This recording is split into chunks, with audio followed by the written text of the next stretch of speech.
Good evening, all. This is James Sims from my PE exam and fellow teacher. And look, it's good to be here this evening. Thank you for joining me.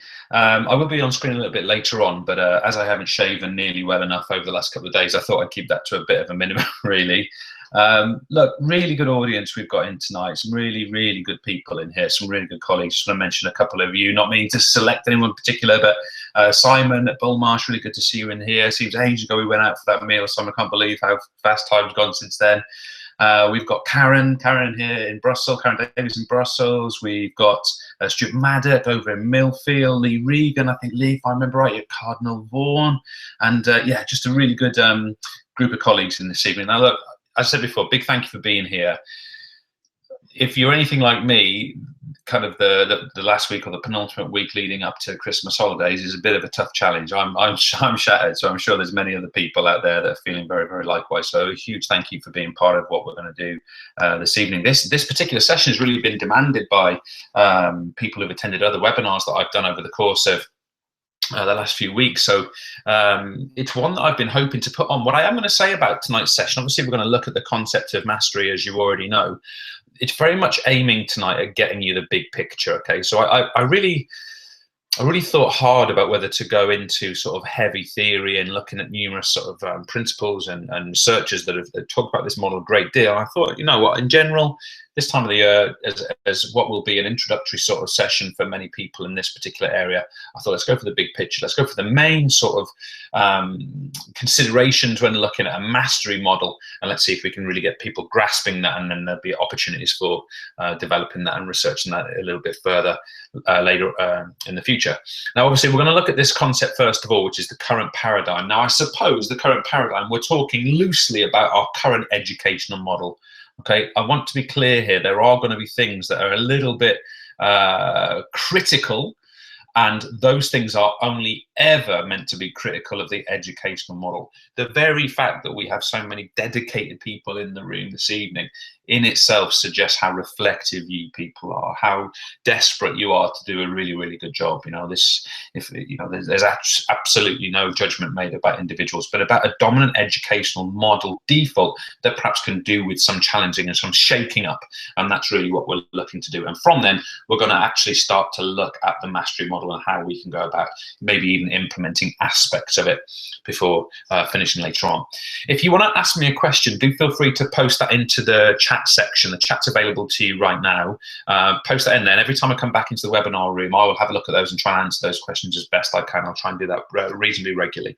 All right, well, look, let's make a start. What is our current educational paradigm? What is it that we do on a general day-to-day basis, and what structures do those things fit into? Now, I repeat again, some of this is going to be somewhat critical of the current paradigm and the current educational model. So I would say that the first thing that I would say is like a big picture consideration with regards to the current paradigm that really dominates education is that, broadly speaking, broadly, it's a one pace fits all model. One pace fits all model. Now, of course, there is no doubt whatsoever that many people work incredibly hard to put into place magnificent differentiation. I've said it many times before, those teachers, you teachers, are the real top of the pops teachers for me, because despite of this overall one pace fits all model of education that we have, where roughly the same processes happen to students at roughly the same pace all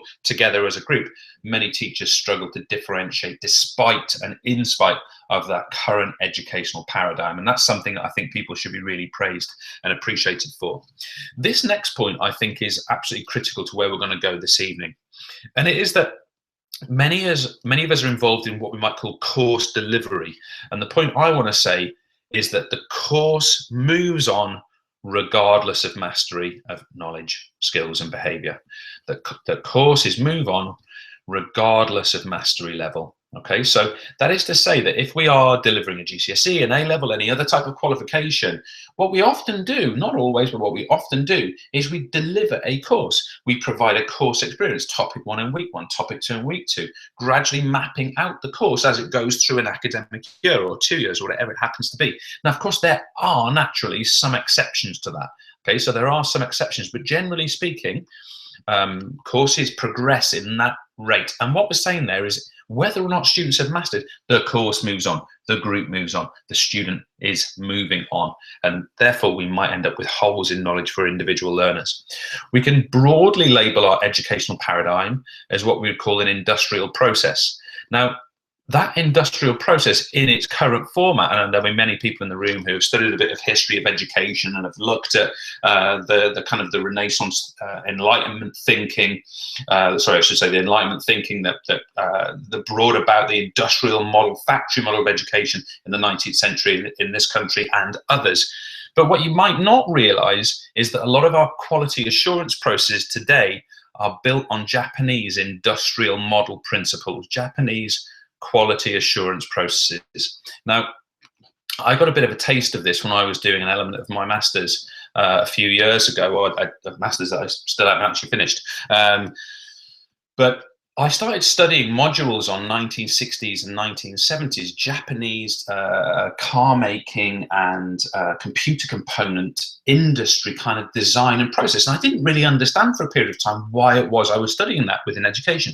And of course, ultimately what it comes down to in the modern educational paradigm is that our quality assurance process, that testing, tracking, intervening, spotting defects, for want of a better term, comes very much out of this continuous industrial reflection of trying to make the product more and more and more and more refined by finding its defects. And I want you to think philosophically, ethically about how that might apply to the experiences of being a child, how it might apply to the experiences of being a child learner. And one of the things that I would say is that it has an impact on how young people experience errors. And in this model, errors frequently, not always, there are always many, many exceptions. I'm sure you achieve this all the time. Errors can be frequently deemed a defect. And if I spell it right, it would always help. Frequently deemed a defect. So if a student, for example, shows that they've got a misunderstanding of something, for example, that misunderstanding can be deemed as some form of a defective knowledge. It can be seen as a defect in this quality assurance process product. And as a result, it can lead to really two possible outcomes. One is labeling of students as smart or bright or not smart, but also categorization. Okay, so this is where we get sort of streaming of learners. This is where we get, for example, the idea of targeting a C grade or targeting a B grade for a particular learner, for example. And we get to a point in education where we actually believe that we can measure the learning potential of a human being, which is an extremely brave thing to say, regardless of our educational experience. And I want to make one more point about the current educational paradigm, and there are many others, of course there are, and that in our current education model, largely because of this quality assurance process, as the product moves down the production line, testing is snapshot. Okay, so testing is snapshot. And because it's snapshot, we also find that it's separate from the learning experience and separate from the learning experience. So we end up in a situation where, broadly speaking, again, always with exceptions, the idea of the test is separate from the idea of learning the material, of learning the skills, of learning the behavior. The data comes out of the snapshot test rather than the data diagnostically coming out of the ongoing learning cycle and the warmth of making errors and spotting diagnostically what is strong and what needs working on within the young person's experience of that skills, knowledge, and behaviors. So look, I think these are some really important points. And maybe if we're going to kind of pictorially, that's too hard to say this time of year, this time of the evening. If we're going to represent that pictorially, if this blue line over here, which I'm just going to sort of make vaguely pink, if this over here is mastery of a particular skill or a particular set of knowledge, see this blue box maybe as one topic area or even one lesson. If mastery is up here, of course, we're going to have our learners all from different start points. So all of our learners are going to experience different start points. And of course, what's going to happen is if we broadly do the same processes to those learners, broadly speaking, there'll always be exceptions, of course, they're broadly going to make roughly the same kind of progress. So those with the high start point might experience this knowledge of mastery or almost mastery. And those students who are starting from a much weaker base, for example, maybe some way off that mastery. And what I found happens a lot in education is that somehow the system and the teachers operating the system, what they'll do is they'll then bring this standard down, and gradually the standard will come down until there's like a lower standard being set for different kinds of learners. So this learner here might have been somehow, said before, labeled as a C grade learner. So therefore, we set the ceiling and the target for their learning at something which is much lower. And my argument is that this is actually as a result of the one pace fits all model, not of this person or this person or this person's intellectual capacity. That in fact, the fact that many students don't go on to master topics, don't go on to master skills, knowledge and behavior is really not a reflection of what's between the ears of that human being, but is actually a direct reflection of the educational model and system they've been exposed to. Now, of course, we have a situation where the skills, knowledge and behaviours of a child is not just dependent on what they experience in the classroom, it's dependent on the role modelling at home, the status of education, the access to literature, the feeling they have when they open that book and they get stuck, and how they deal with that issue of confidence. All those things are relevant. But we can only control what we can control. And for me, this one pace fits all, moving on regardless of mastery, is a problem. And I think it's a problem because of this. And I've put this analogy of a cheese in here. What happens, of course, with this model, if this is one topic here, this is just one topic. I mean, it could be a course, it could be a qualification, it could be the whole of maths, the whole of science, the whole of PE, whatever. But let's just say it's one topic. And let's say that it's this topic here. Well, of course, what we end up with is in that one topic, the student has a big hole. This student has a big hole of knowledge that they don't know, excuse me, or skills that they don't know. So, of course, when they come to build more knowledge, I do apologize, when they come to build more knowledge on top of that shaky Swiss cheese type foundation, that ultimately at some point they're going to struggle. And I tell you, we might not even see that struggling moment in that GCSE or in that A-level. They might get through it despite these weaknesses, but sooner or later they're going to get caught out. A couple of more points about current paradigm. I want to say that it's standardized to all broadly. There are exceptions, of course. So it's a standardized process. It's standardized. So, you know, students go through this kind of, you know, they go through these series of processes with knowledge that's being poured towards them. Hopefully it sticks. Some teachers manage to produce good quality differentiation, but the idea of what I just said over here, which is bringing the bar down for different students, in my opinion, isn't good differentiation. It's just a response to the educational model that's in place. The other point I want to make before we get on to talk about mastery in detail is that in this model, the classroom and the homework are the two main experiences. Okay, so things happen in the classroom, things happen at homework, but basically there is like a difference, a block between, let me get rid of that, there is a block between the two, and it's hard for the homework experience and the classroom experience to be kind of unified because they are ultimately different experiences with different resources available. And one of the points I'm going to make is, can we make the classroom available constantly from everywhere with every single resource? And lastly, we might say that teaching, generally speaking, if we think about like lecturing, broadcasting of teaching, teaching is a one-off deal, So that is to say that, you know, we teach our energy systems on a Tuesday morning, one day in September, and it happens there and then, and that's it. And if the student doesn't master that then and doesn't get the exposure they need, it's hard for them to return to that teaching.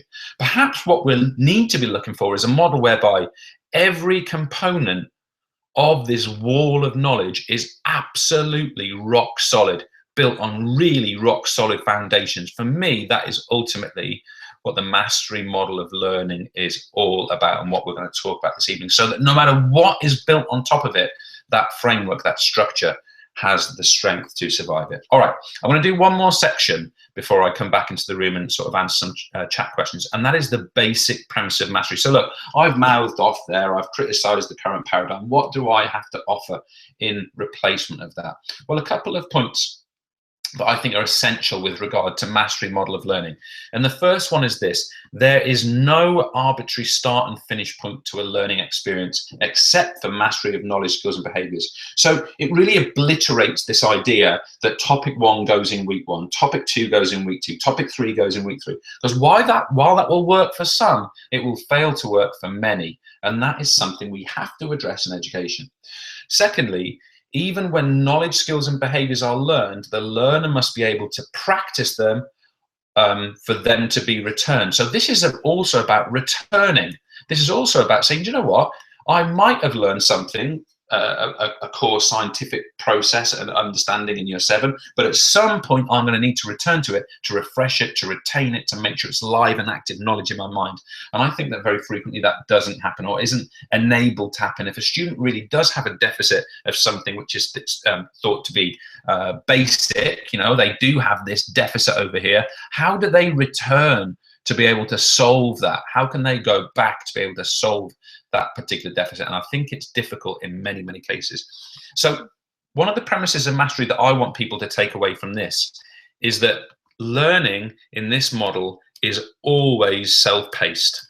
Always self-paced. Now, I know that's going to bring some people out in a sweat, but trust me, it is not as scary as it sounds.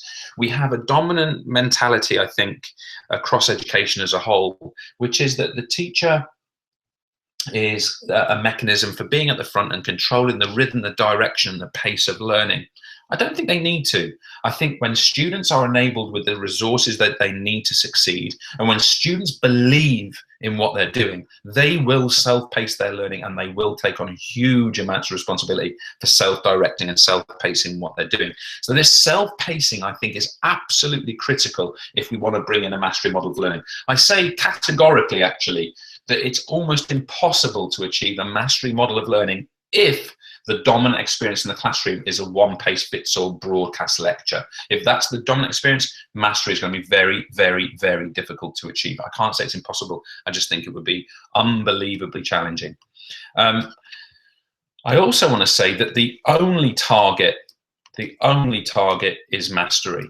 And that is to say that no matter what some FFT grade shows or an ALICE or an ALPS grade shows, the only justifiable and ethical target, I believe, and I can only speak for myself, that I believe that teachers should be helping their students to aim for and try and achieve is mastery of knowledge, skills, and behaviors. Now, if we limit access to the resources that the students need to succeed to achieve that by teaching being one-off experience, by the classroom not being constantly available, by the teacher's time being taken up with mechanistic processes of planning, delivering, and marking, then this is very difficult to achieve, and maybe is the very reason why we don't have this as a dominant model at the moment. But that can be the only target. I'm not qualified to say that like learning potential definitely cannot be measured. I'm not qualified to say that there's no such thing as intellectual ability, but I don't think it's the driver of success. I think the educational model is the driver of success, and I think that's what we need to try and bring about with conversations like this one.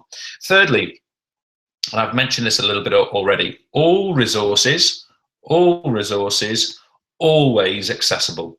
So I want you to think about, you know, maybe a piece of teaching you did today. Can the students access it tonight? Can the students get teaching as they need it, when they need it? And it's not just for the teaching, it's not just that. It can, of course, relate to resources, to tasks, to problem sets, to questions, to mark schemes, to past papers, to project work, to collaborative work, to group structures. All those resources, in my opinion, need to be always accessible to allow for individual pacing and progression within that model. And this, for me, goes very close to my educational heart, and I'll, you know, tell you this right now. And it's about errors. In the mastery model, errors are indicators. You know, it's a bit like, you know, putting your left finger down on your indicator to say that you're going left. In the classroom, an error is an indicator that learning is about to happen. That learning is about to happen. I know my handwriting's bad tonight, by the way, but you'll have to live with me.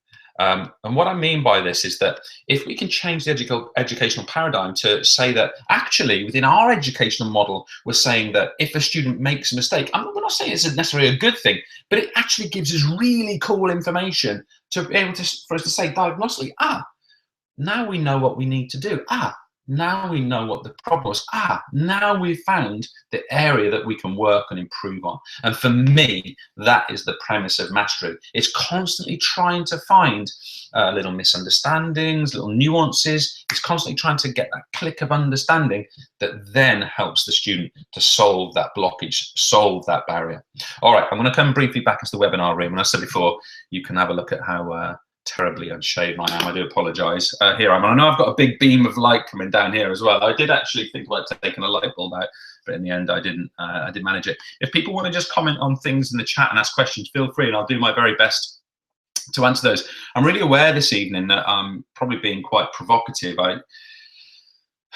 I don't know. I really feel strongly about these sort of things. You know, I really feel like one of the things that happened in my teaching was that throughout my teaching, it was sort of, it gradually improved and got better and better. But I always had this feeling that something wasn't right, that something could be significantly better, that something I had students who should have been achieving much better than they ended up achieving, and I was always surprised by a handful of results. I couldn't figure out why that had happened. I couldn't figure out, despite the quality process we were trying to apply, why those things still happened. And I feel that mastery learning kind of helps to understand that, really, because there were gaps, there were holes. And those holes don't just lead to like a technical deficiency. They don't know this chunk of knowledge or whatever. It leads to a deficit of confidence. You know, Matt, we don't need to think about that too much. We know if we feel weak in something, it makes us kind of feel less inclined, less confident to build on that thing and to grow. So therefore, this constant building of 60% of this knowledge, 70% of this knowledge, then a bit more, then move on anyway. It builds, I think, of these lacks of these holes in confidence, not just in technical knowledge. Okay, from Declan, how do you manage resource in the classroom when you don't have a dedicated PE classroom? As you mentioned, resources need to be available. Really hard, yeah. I mean, two things on that. One, fight for it. I think, like managing upwards, very important process for heads of PE, that sort of role, to really battle for those kind of resources. If you're constantly moving in and out of classrooms, then I guess it's about having, really potent mobile resources that you can go to. Now, I don't know if I'm thinking about a series of folders where there's past paper questions, worksheets, project work, etc., in different folders that somehow you manage to get out into the classroom.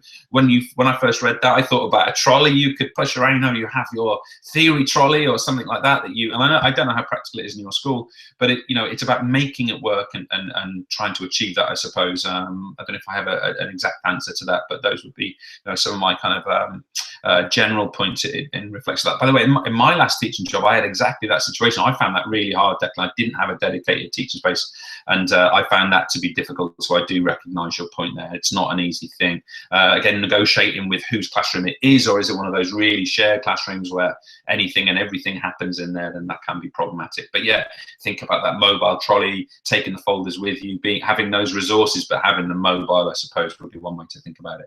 All right, I am wary of time, so we are going to move on. So what are the main advantages in this model? Let's have a quick look at this.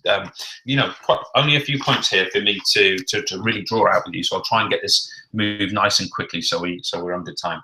One of the things for me, and this relates back to my point about confidence, is that you end up with zero labeling. There's no idea of being the smart kid, the not smart kid, the kid that's an A grade student, a top set student, a class this, a class that. No, everyone is working towards mastery and they are finding their individual rhythm.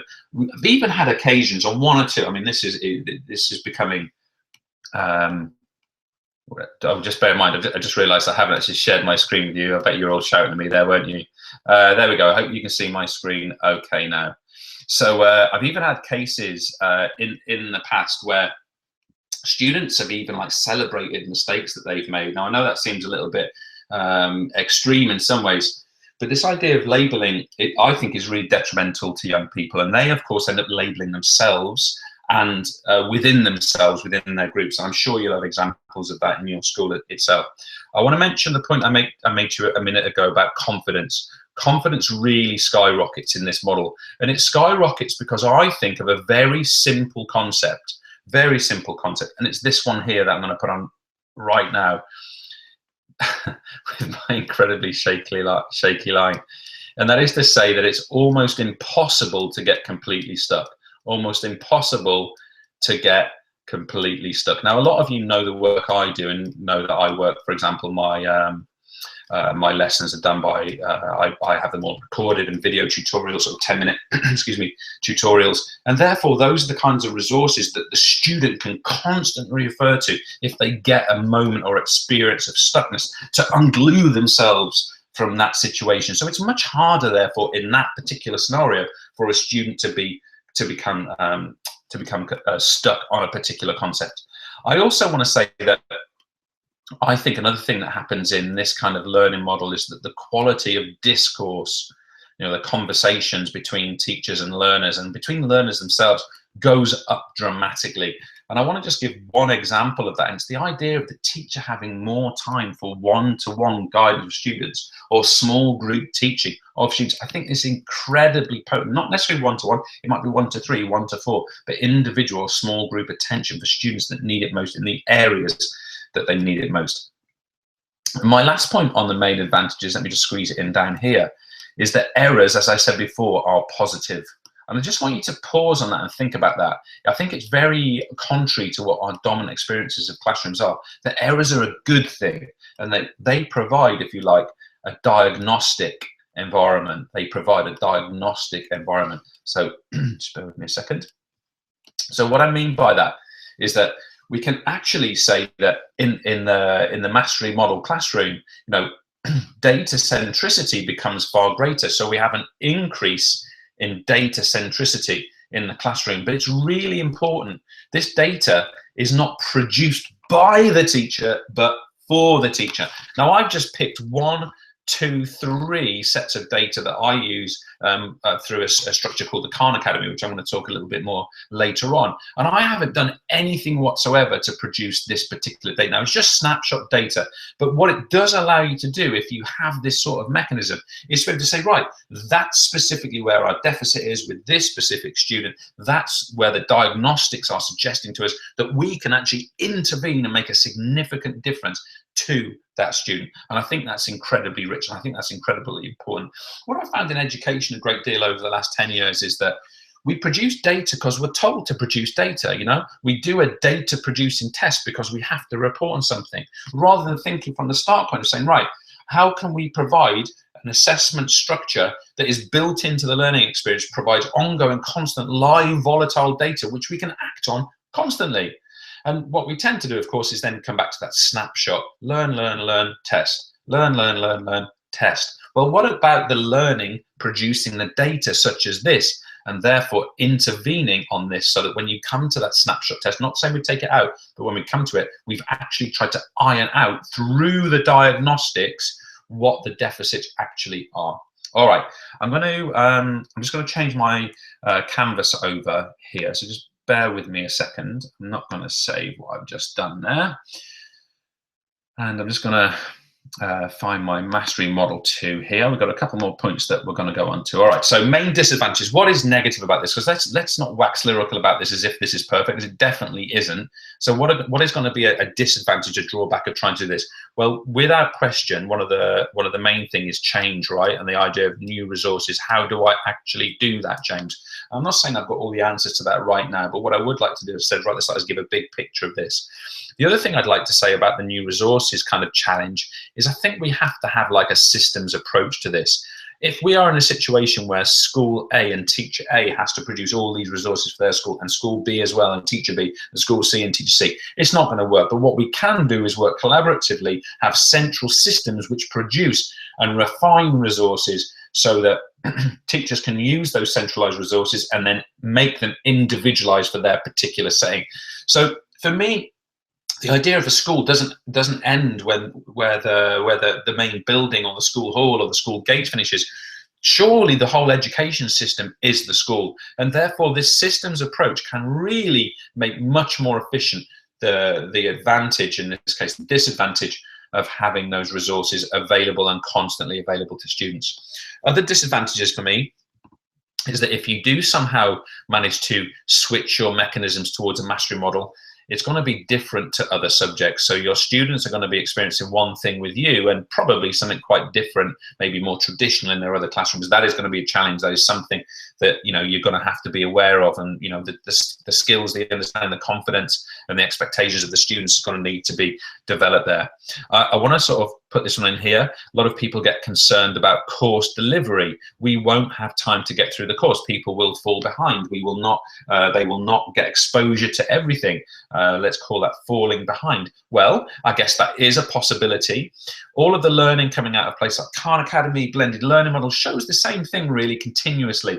That is what you expect at the start. When you start a mastery model, you do have students that fly off into the distance and go really fast, because those are, in inverted commas, the smart kids, and do really well. And there's a group of students who do sort of linger on the basic concepts, gradually building a mastery. But time after time after time, that model shows again and again and again that those students who sort of hover around at the early stages, the early topics, really catch up very rapidly and often overtake those that are considered previously to be the smart kids, because they've built up that skill set, they've built up that confidence, which is so important. And the other thing that might be maybe a disadvantage is that this model might be a threat. It might be a threat to establishment. It might be a threat to those that really want the status quo to be maintained. So I want to say here right now, we should not be waiting for the policymakers to try and drive a system like this through. It is not going to happen because it doesn't serve their interest. If this system can genuinely be socially enabling for a much broader range of people from all sorts of social stratification, then this model has to be driven by people. It will not come from policymakers. It will not come from above. And I think that's a really important point to make. So we can't wait. If we believe in this, we can't wait for this to come from above, because it isn't going to happen. A couple of points before I get on to, before I come back into the webinar room. Sorry, I'm going on a little bit here. I want to talk a little bit about complexity. I've been reading a lot about complexity theory recently. And it's basically the issue that even if you think you've spotted something, it's the idea that everything is a complex issue. All right, so I just want to give you an example of that. You might feel you don't have time for your marking, for example. That's not a lack of time because there's not enough time for marking. That's going to be a combination of factors. That's going to be, for example, that you spend so much, well, not in all cases, but in some cases, that people spend so much time planning for delivery and delivering in lessons themselves, that student ownership is secondary to teacher ownership, that teachers have not got brilliant systems in place, no fault of their own, because those systems are not available, that don't enable automated marking of rote learning type activities. And that is something that can be improved on. So my point is that I don't have time for marking, or I've got this challenge, or I've got that challenge. It's going to be a combination of complex factors that are causing that. And I also want to talk about the difference between a symptom and a cause. And that is to say that we'll often treat the symptom of something that seems to be wrong. The students aren't learning deeply and retaining knowledge, and therefore the students are bad, when often the cause of that is somehow a more underpinning issue relating to the educational model and that sort of Swiss cheese model of deficit that the students have built up in the past. So that we need to spot the differences between a symptom of the problem and a cause of the problem. And finally, because of complexity theory, and I think this is something I encourage anyone to read about more broadly, I come to the conclusion that you have to question everything.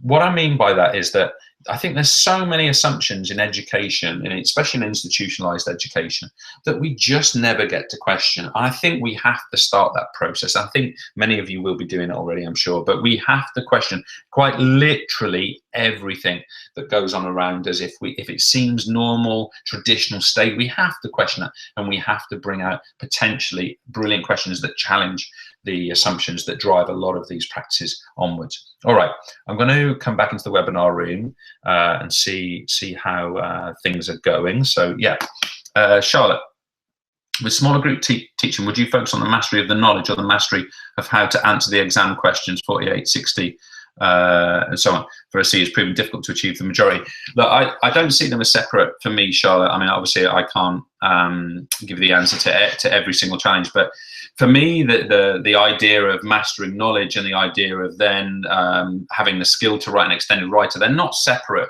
concerns for me, there can be a lot of knowledge development that comes out through the practice of writing process. Equally, there can be a lot of equipping to do the writing by making sure that knowledge is known razor sharp in preparation for that process.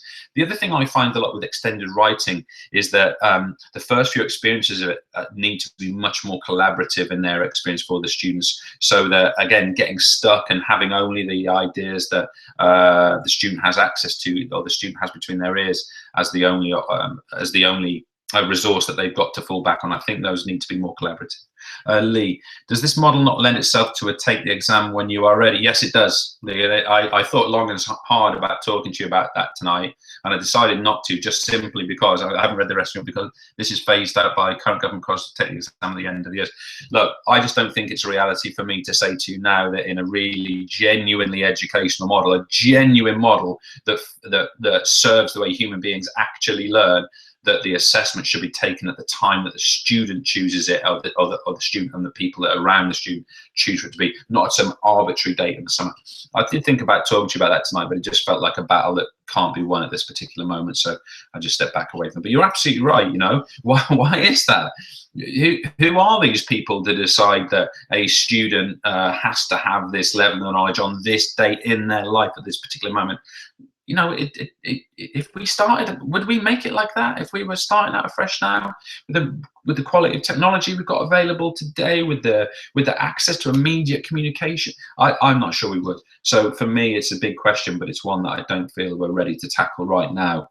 But it's something I think about a great deal, and for me, that the conversation needs to switch to those sorts of things. And again, I don't believe for a second that sort of shift will come from the policymaker level, because I think that while we see very many problems in the educational structures as they are now, and the dominant educational model as it is right now, I don't think the policymakers have any problem. I think it's perfect for the policymakers, because it keeps the status quo, or it keeps a distraction onto things that ultimately, you know, allow a distraction from maybe like a reality and a real check of reality. So so that change will never come from above. It might come if we pressure it enough, and we create enough of a movement, then it might come from that. Anyway, I don't want to get too political, but it's a good question, Liam. I'm actually glad that you asked that.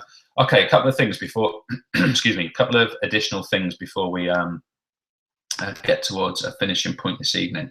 I want to talk to you about some current models that maybe are possibilities of working this way.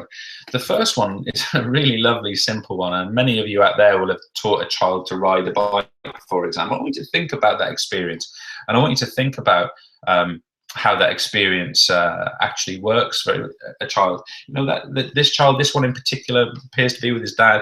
You know, this child is going to have that support, the stabilizers, and then the one stabilizer, and the seat being held, and the gradually letting go, and they're running alongside, and there's a bit of a wobble and catch them as they fall. All of that is going to be happening at exactly the time when the child needs it, at exactly the right level of skill. Imagine this child was going to kind of wobbly now sort of cycle along, moving on at this point and saying, right, that's enough, we're moving on to the next challenge or the next lesson or the next topic. It would be akin to saying to this child, okay, you're 60% cyclist, or you're 60% two-wheel cyclist now it's time for a unicycle. Now, we know we wouldn't do that in that scenario, so why do we do it in education? And we've got to allow students to gain the confidence and the potency and the foundation level skills before we really move them on to the much more technically challenging skill. The other real big platform I would encourage you to have a look at, and it's one that's absolutely inspired me in all of my work, is that of the Khan Academy and of Salman Khan. And one of the next steps I'm going to say here is watch or read Sal Khan. And I can't emphasize that enough, because he's someone that's absolutely inspired me in the work that I do every single day. The Khan Academy is the world's biggest school. It's an online learning platform. It's built around video tutorials, online tasks and marking, and a huge amount of data diagnostics. And it's used widely by many, many, many North American schools. And it was started particularly in the Los Altos district of in California, where the whole district rolled out Khan Academy as its core maths program for a handful of classes in a handful of schools, and it really had fantastically positive results. The results themselves in maths performance went up, but what went up particularly was the level of competency in wider maths and the level of confidence that the students experienced and the students' actual ongoing experience of learning something like mathematics. And I would really encourage you to spend as much time going onto this free website, khanacademy.org, and try and understand that movement, because once you understand that, you will see very clearly some of the challenges that are posed within our current educational model. And I also obviously want to highlight the work that I do. If you happen to be a PE teacher and you're in the room, many of you will know about this already. I've got a platform called mypeexam.org, excuse me. And the idea here is that students have constant access to video tutorials of lessons. And it's, you know, a bit like we're doing now, black screen, the concepts have been explained to the students, and they also have access to questions and automated marking. And they have access to this constantly, questions and marking. They have access to this absolutely constantly. So whenever they need it, when it's suggested to them, or indeed when they choose it themselves, they use this platform to do core learning experiences. Now, I want to say that in no way am I saying that something like screen time, computer time is the answer to all of our educational problems. In fact, I don't think it is. My personal view about technology and education, I'm not remotely interested in technology and education, but I am interested in what technology can do to education, that it can change the channel, it can change the paradigm, it can get resources to where they're needed. And I think that's ultimately what technology is for in education. It's to actually humanize the classroom, okay, to change the classroom from a one-pace-fits-all classroom to an individually paced, self-paced learning experience for individual human beings. So for me, technology and education is about the humanization process. I also want to say just one thing about screen time. One of the rules that that might be worth sort of thinking about is that no more, so a maximum of a quarter of time on screen. Okay, so 3/4 of a student's time should be spent doing active processes, project work, group work, questioning, writing, reading, listening, those sorts of processes. So if we're looking at some kind of technological aspect to this mastery model, then we really need to be thinking about that screen time as a maximum of kind of 1/4. Next steps to finish off with here. I've already said there, watch, read, Salcom. There's loads of other researchers and we'll come back to them at another point. I really want you guys to talk about this, to talk and challenge, you know, to take this session away. And I realize it hasn't been perfect. There's already things I wish I'd said differently and done differently, but, you know, to talk about it, to recognize that someone's saying it doesn't have to be that way and it can change, it can be different. And to talk about that and to challenge ideas and dominant assumptions that you see around you. That may not be in your department, they may not be in your classroom, but they'll be around you somewhere. I said earlier about questioning everything. I can't emphasize this enough. There are so many assumptions in education that almost never get challenged, and I think we have to get into a mindset where we question absolutely everything. One last sort of philosophical point before I get to a more pragmatic point is that I would really encourage colleagues to reject, and I did it completely all in one go. Other people might take a bit longer to do this and, you know, feel it before they do it, but reject the process of a broadcast lecture. The idea that a classroom is based around a teacher being at the front, PowerPointing, describing, whiteboarding from the front as the dominant learning experience. I really think we need to reject that, because I think it's one of the biggest tyrannies, one of the biggest barriers that gets in the way of truly owned self-paced learning for students. Now, I love being at the front of a classroom, so it hurts me even to say it, but this is a really, as an impact learning experience, being lectured to, being taught from the front, very frequently doesn't achieve really deep intuitive learning. Only doing, making mistakes, building, constructing, breaking, debating, these are the things that bring out deeper, more intuitive learning. So we need to give them more emphasis and more time in the lesson. Finally, and I think this is really a pragmatic point to finish on, take one topic and use the use of mastery model for one topic. Choose one topic that you are not gonna let go until you have got firm data that all of your students have mastered it, and keep going back, don't move on. I'm not saying that nobody can move on, but have an opportunity that students can constantly come back to that topic when they need to in order to prove their mastery of knowledge, skills and behaviors within that particular topic area. You will learn a lot from that. I'm sure you've probably done this already, but you'll learn a lot from that because it actually provides a lot of insight and it challenges a lot of kind of the fears of what might go wrong. And by the way, some things will go wrong. You know, when we change something which has been very significant in our jobs, it doesn't go perfectly for the first time. That's completely normal. But using the mastery model, challenging one topic, I think is a way to start. All right, I'm just going to come back into the webinar room briefly here. Just bear with me a second.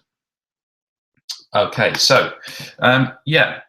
If people obviously want to post a couple of chat comments, feel free to do that into the chat there. I hope that's been useful to people this evening. You know, I sort of feel like it's I don't know. I'm kind of reflecting on. I'm not too sure really about how tonight's gone, but you know, I hope what you can see from this is that, from my perspective, it's something that really needs to be asked, and people need to start asking questions about this particular topic area, because I just don't think this conversation is happening.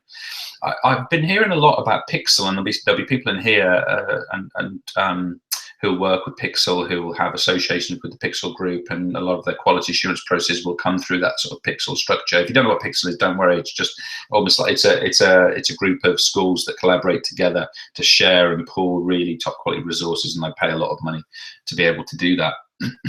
And I've heard a lot that Pixel advocates very significantly the idea of mastery, but I have to say about Pixel, even though it's a good organization doing a good job with a lot of schools, I have to say that their dominant setting has really got nothing to do with mastery at all. It's got to do with that snapshot assessment, judging students, identifying defects, and weeding out defects in that way. So I do think there's a conflict of interest there, because you've got on one hand the ideas of mastery being embraced, that this is how you get deep intuitive learning, but then you've also got the processes that sit behind that, in my opinion at least, are much more traditional and perhaps don't honour the systems that should bring about a mastery experience. The other thing I was going to say about mastery, I almost get embarrassed by using the term mastery model of learning, because I don't think it's got a name. It's just how human beings learn, you know, and we've got experiences ourselves of that, and that is to say that you know, we often need to repeat things on a number of occasions. We often need to go forward and back, apply it, change it, get it wrong, and then we might master something.